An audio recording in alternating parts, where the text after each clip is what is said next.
On May 8th, 2002, Namco and Nintendo held a joint press conference to announce a major partnership between the two companies. While the star of the show was the unnamed Star Fox title being developed by Namco's Ace Combat team, the developer also announced a new Tales title for the Nintendo GameCube that would take place in the Tales of Fantasia series. At the time, both parties probably weren't aware that it would go on to be the defining JRPG for the console. This is the story of Tales of Symphonia, its impact on Nintendo, and the creation of the modern Tales fandom.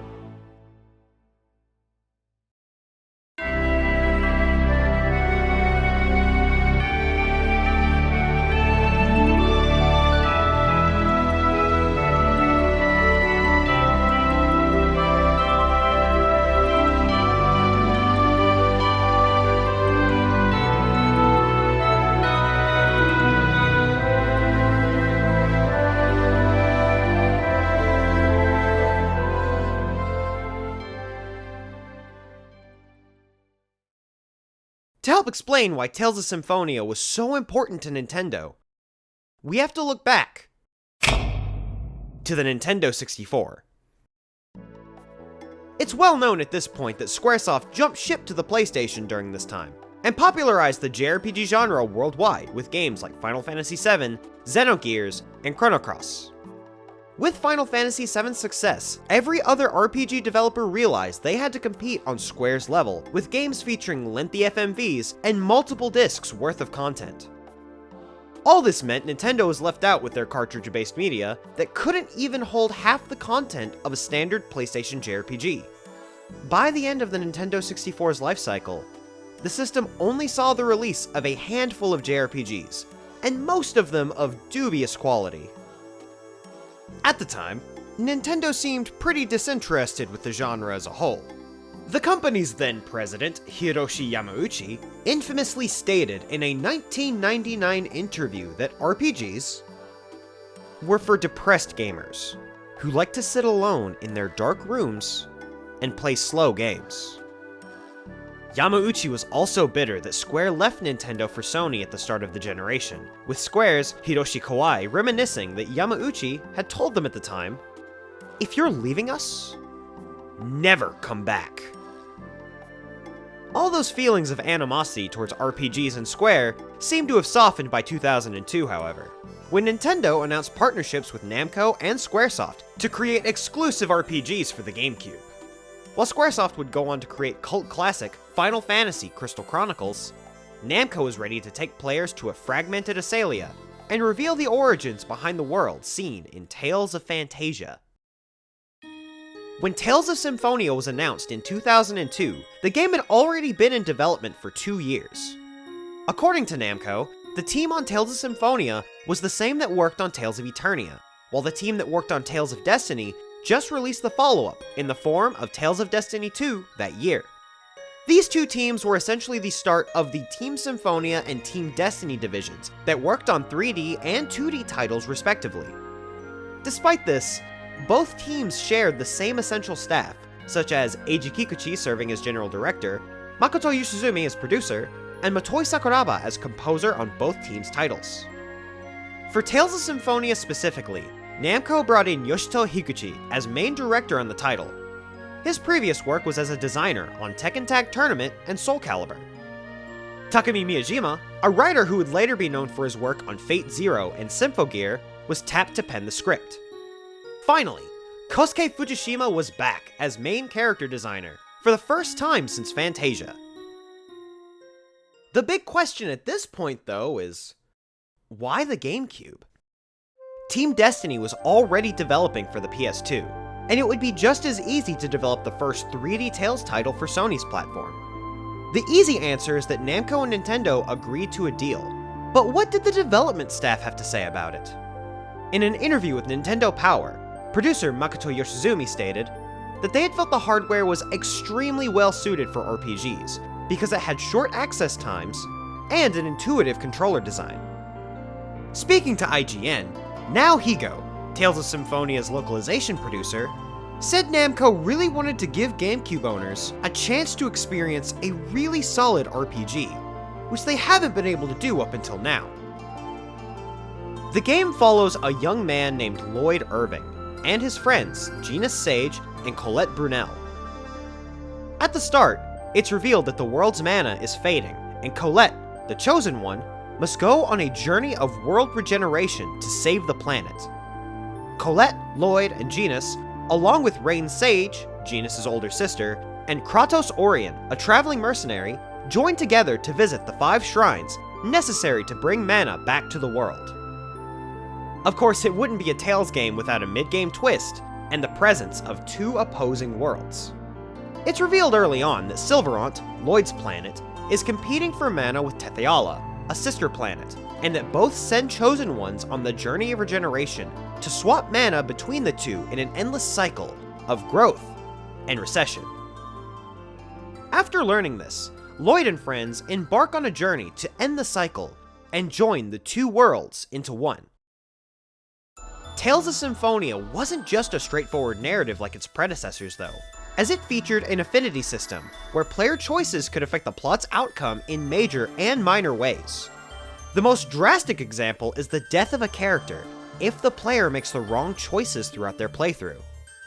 During the story, player actions and choices influence a hidden affinity score, which affects Lloyd's relationship with the other party members.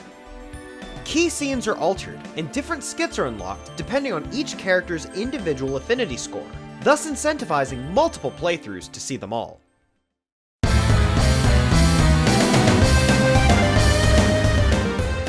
For the franchise's 3D debut, Tales of Symphonia also upgraded its battle system to the Multi-Line Linear Motion Battle System, or MLLims. While the battlefields were now in 3D, targeting a monster drew a single line between the player and the monster, creating a perpendicular line the player could move on. In essence, combat operated on a 2D plane in a 3D space, but switching targets allowed players to change which plane in the 3D space they moved on. The 2 major additions, however, come in the form of Overlimit and the Unison Gauge. Overlimit is an invisible meter that slowly fills over time by taking damage, eating food that a character likes, or having an ally die in battle. Once filled, Overlimit grants a number of buffs to the character in question, including stun resistance and increased defense. While in this mode, certain characters can use their hidden level 3 special skills. These abilities, which would later be known as Mystic Arts, can easily turn the tide of battle by dealing massive damage, and are accompanied by unique narration and a character portrait cut-in. As for the Unison Gauge, it's filled by completing combos during battle. When activated, it stops time to allow all 4 party members to unleash an attack on the enemy in the order specified by the player. If 2 characters combine certain abilities during a unison attack, it can turn into an even more powerful ability.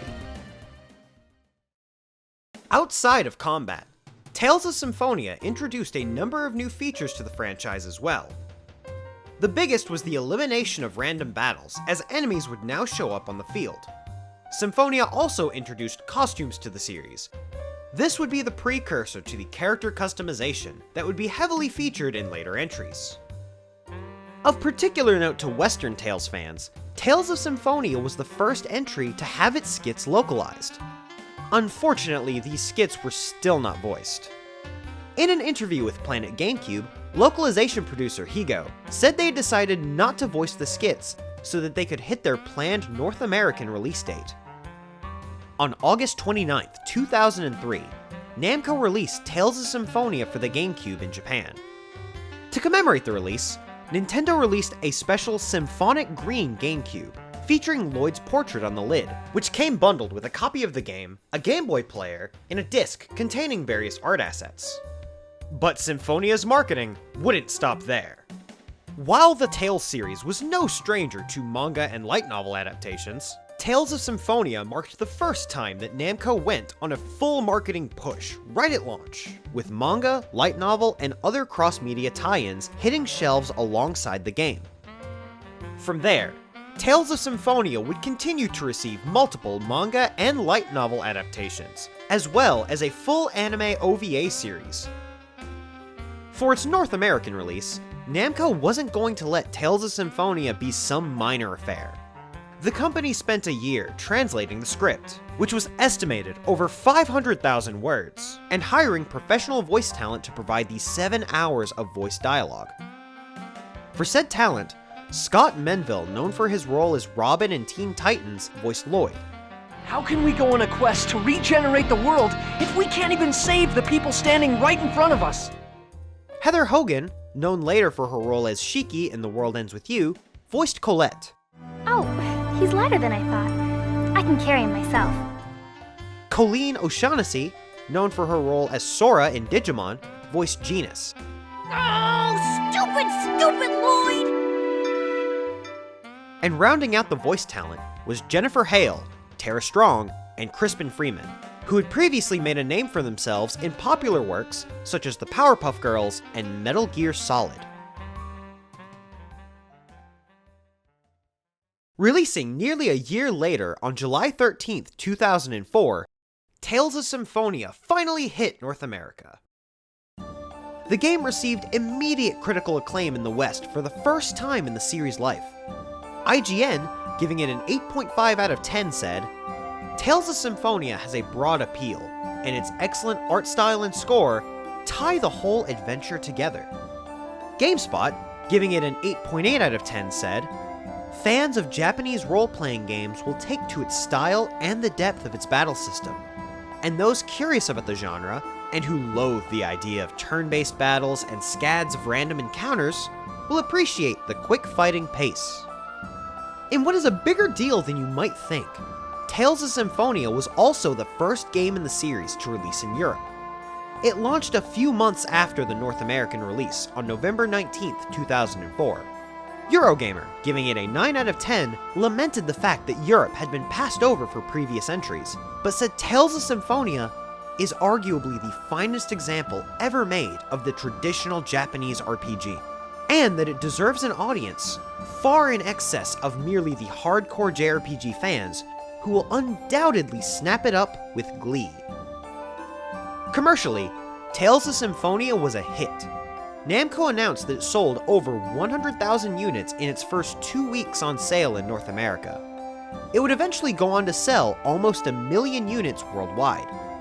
With those sales, there was only one thing to do: port the game to the PS2. In April 2004, Namco announced in Shonen Jump that Tales of Symphonia would be releasing on the PS2 later that year. The game would feature a whole host of additions and improvements over the GameCube version, including new FMVs, extra costumes, additional lore, and new bosses. The version did have its drawbacks though, as the game had longer load times, and the frame rate was dropped from 60 FPS on the GameCube to 30 FPS on the PS2. Released on September 22nd, 2004, the PS2 version sold a little over half of what the GameCube version did worldwide in Japan alone. Unfortunately, the PS2 version was never localized for the West until the release of Tales of Symphonia Chronicles in 2014. Despite this, Tales of Symphonia had an indelible effect on North America and Europe by creating the modern Tales fanbase. While the series certainly had its fans before with Tales of Destiny and Eternia, most Tales fans today can trace their fandom back to the GameCube with Symphonia. Its longest lasting contribution came in the form of memes, including the infamous hot coffee scene, I lied. It's actually hot. and Lloyd's Wanted poster. Tales of Symphonia, despite its PS2 port, has also remained firmly a Nintendo game in the minds of fans worldwide. Lloyd has been a frequent request for inclusion in the Super Smash Bros. Series, and even received a Mii Fighter costume in Super Smash Bros. For Wii U.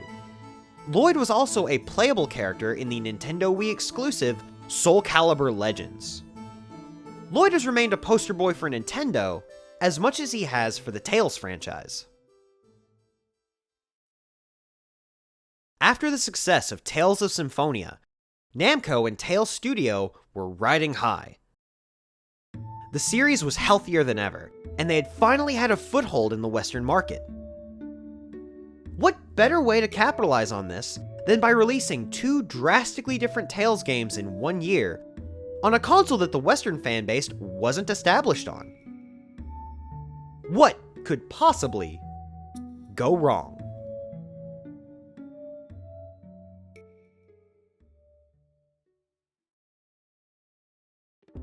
Hey everyone, thank you all so much for watching. This video took me a little longer to get out than I originally would have wanted, but hopefully we should be back on track to get back to a more regular production schedule of this. I'm hopeful, but if you like what we do, feel free to comment, like, subscribe even if you're feeling so inclined. You can also find us on Twitch, at twitch.tv/redmufflerman. We're also both on Twitter. You can follow me, at redmufflerman, and you can follow Zach, the writer of the series, at phazonmasher. And on another note, we've just launched a Patreon page, so if you want to support us, you can check the link for that down in the description, but we're thankful for any little bit of support. Again, thank you all so much for watching, and we'll see you next time. Take it easy, guys.